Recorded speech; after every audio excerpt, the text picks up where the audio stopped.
In this video, I'm going to show you how you can easily change username on Instagram. Be sure to watch the video to the very end so you don't make any mistakes, and of course do not forget to like this video and subscribe to my channel.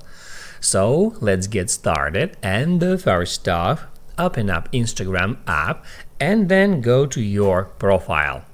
First off, guys, that is your Instagram name and that is your Instagram username. And whether you want to change a name or username, tap at Edit Profile button, and that's where you can change your name.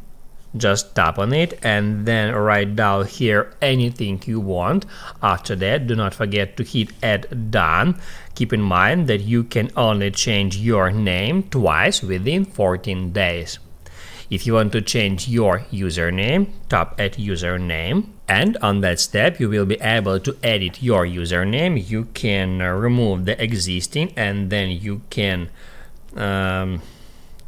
come up with a new username, and then to change it just hit Add Done. Keep in mind that your username has to be unique, and in most cases you will be able to change your username back for another 10 days. Now you can write down in the comments below if you have any questions about the tutorial. Hit the like button if you liked that video, and see you in the next one.